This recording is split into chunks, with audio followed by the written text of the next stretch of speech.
주님의 이름으로 간절히 기도 올리옵나이다. 아멘. 하나님의 말씀 마가복음 5장 1절로 10절 말씀 같이 합독하시겠습니다.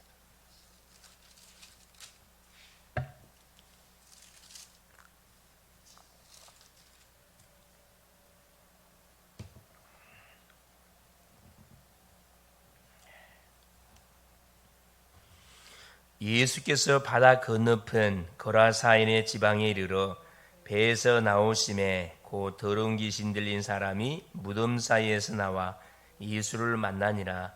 그 사람은 무덤 사이에 거처하는데 이제는 아무도 그를 쇠사슬로 맬 수 없게 되었으니 이는 여러 번 고랑과 쇠사슬에 매였어도 쇠사슬을 끊고 고랑을 깨뜨렸음이라라.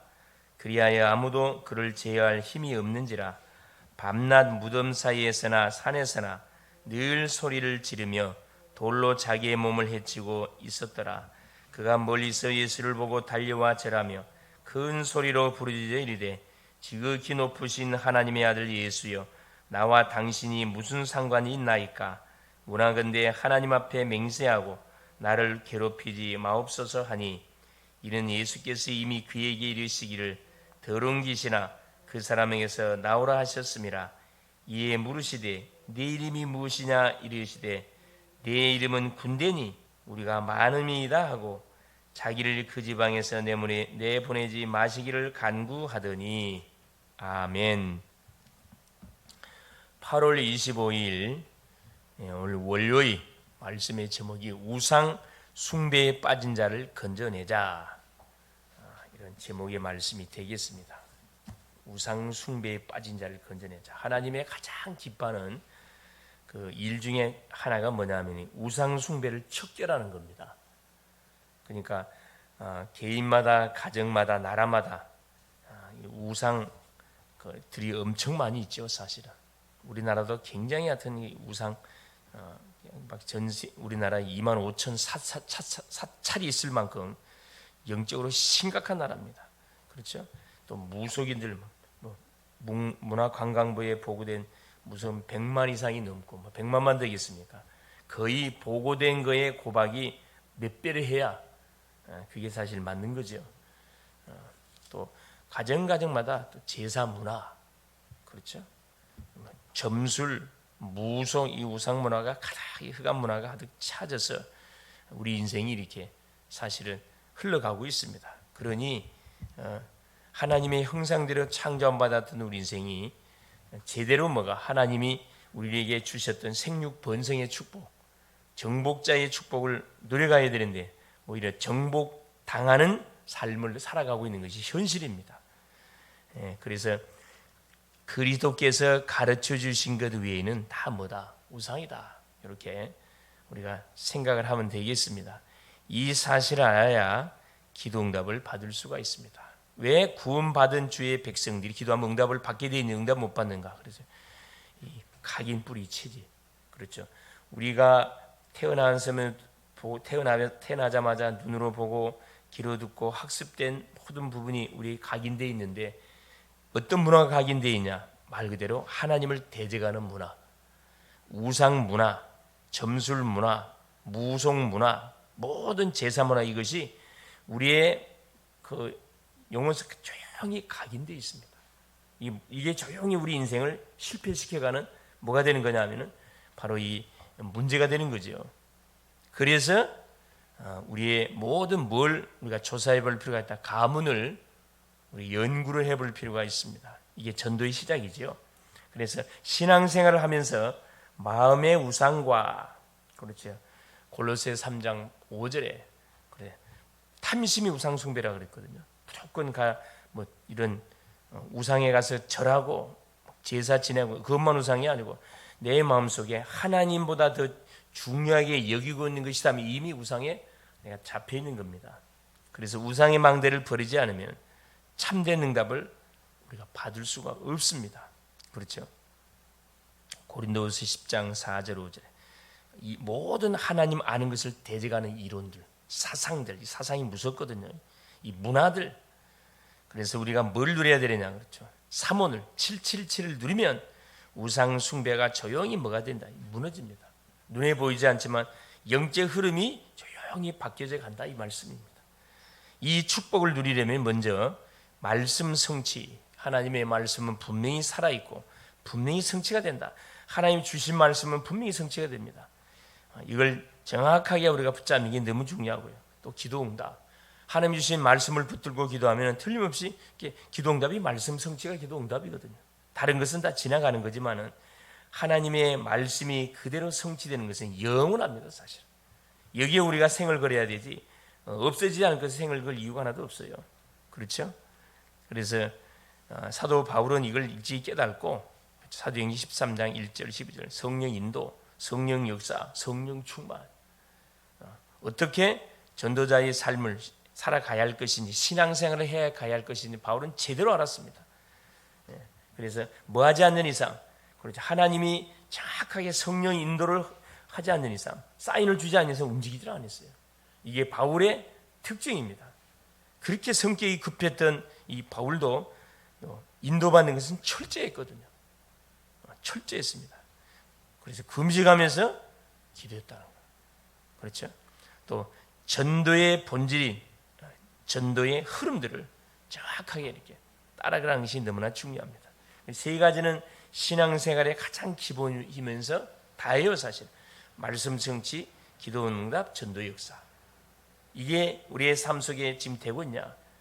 이 질문에 대한 답을 반드시 우리는 날마다 찾아내야 됩니다.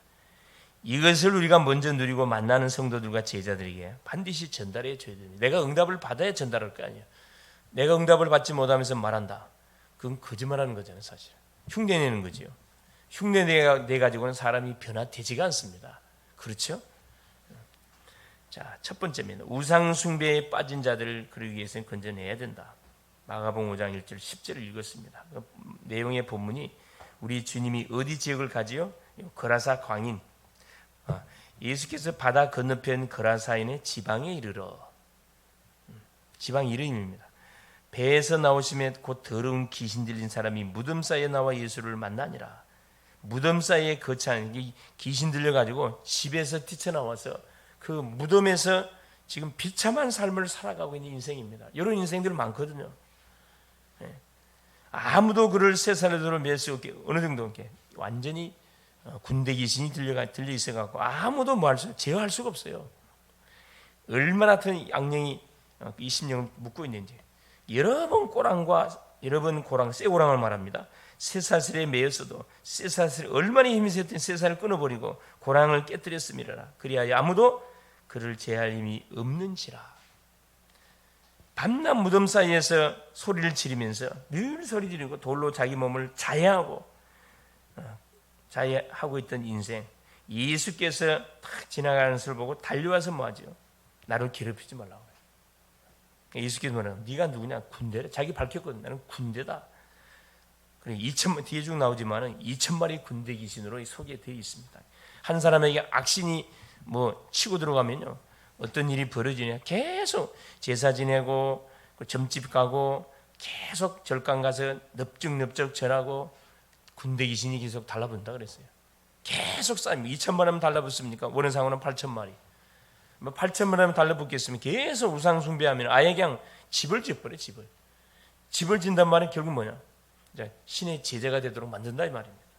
한 번 가고 두 번 가고 계속 가다 보면 결국 이제 마귀 심부름하는 그런 가문으로 딱 바뀌어본다니까. 하루아침에 요 무당이 되는 게 아니고 하루아침에 중이 되고 하루아침에 역순이 되는 게 아닙니다. 이게 세상적인 말로 말하면 공을 들여가지고 결국은 뭐가 그 가문이 어떤 가문으로 귀신을 숭배하고 귀신의 심부름하는 가문으로 바뀌어버린 거거든요. 이건 싸워야 되지 가만히 있어야 될 게 아닙니다. 그렇죠? 그래서 777을 모르면 237을 138을 모르면 우상에 빠지고 귀신에게 조용히 사실 잡히게 됩니다. 그래서 우리가 눈 뜨자마자 신앙 고백하는 건 너무 중요하고 계속 하나님이 7 망대, 7 여정, 7 이정표 계속 이 복음을 누리고 말씀을 누리고 계속 현장을 놓고 기도하는 건 너무 중요하죠. 사탄이 종언한 것을 하기 때문에 그렇죠. 당연히 인생은 망하게 되어 있습니다. 여기서 반드시 빠져나와야 되겠죠. 이것을 모르고 교회가 커져도 조용히 교회에 열심히 다녀도 다닌 만큼 무너짐이 심하게 되어 있습니다. 우상 숭배하면 재앙이 임하기 때문에 고통과 괴로움은 당연한 거예요. 사실 귀신 숭배하는데 하나님 축복할 이유가 없잖아요. 마음대로 안 되는 상태가 되고 이게 이제 만약 접신된 상태가 되면 그때부터는 컨트롤 안 돼요. 잡혀버린다 이 말입니다. 이 거레사 광인처럼 다른 사람에게 영향을 주게 되며 고난을 계속 영적 고난이 쌓이게 되는 거죠. 그래서 괴롭지요. 귀신이 메마른 심령을 찾아 계속 공격함으로 주인이 없는 인생들은 밥이요 밥. 마음을 비우세요. 완전히 귀신이 밥이지. 이 종교에서 말하는 게 마음을 비우라 그러잖아요. 점점 더 어려워지고 의지가 있어도 늘 감당에 힘이 없으니까 끌려다닐 수밖에 없어요. 그래서 우리 주님이 우리와 의논하지 아니하시고 그리스도를 보내주신 겁니다. 그래서 예수 믿으면 안 되고 그래서 오직 예수를 알아야 우리 인생에 닥친 영적 문제가 해결된다 이 말씀입니다. 우리가 말씀을 듣는데도 그냥 말씀 들어서 오직의 말씀을 들어야 우리에게 와 있는 모든 영적 문제가 완전히 끝납니다. 힘이 온다 이 말입니다. 똑같은 말처럼 예수 믿으세요. 오직 예수 믿 같은 말처럼 보이죠. 틀려요. 이 말씀을 계속 듣는 사람하고 가끔씩 심심하면 듣는 사람하고 같을 수가 있어요. 이미 다른 것이 각인되어 있는데 계속 오직을 강조 안 해주면 사람은 어쩔 수가 없어요. 어떤 메시지를 듣느냐에 따라서 상태가 그대로 변화되어 본다니까. 그렇죠. 두 번째입니다. 착하게 살면 구원받을 수 있습니까? 연관되어 있죠. 구원 못 받습니다. 그렇죠? 결론적으로 말씀. 착하게 살면 구원받는다는 것은 복음을 전하지 않는 교회가 하는 말입니다. 열심히 사세요. 바르게 사세요. 행위를 강조하는 그런 교회들이 하는 소리죠.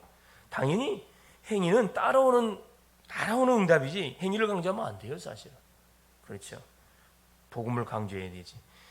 천주교를 비롯한 많은 종교가 행위로 말미암아 구원을 받는다고 강조합니다. 특별히 알미니안주의의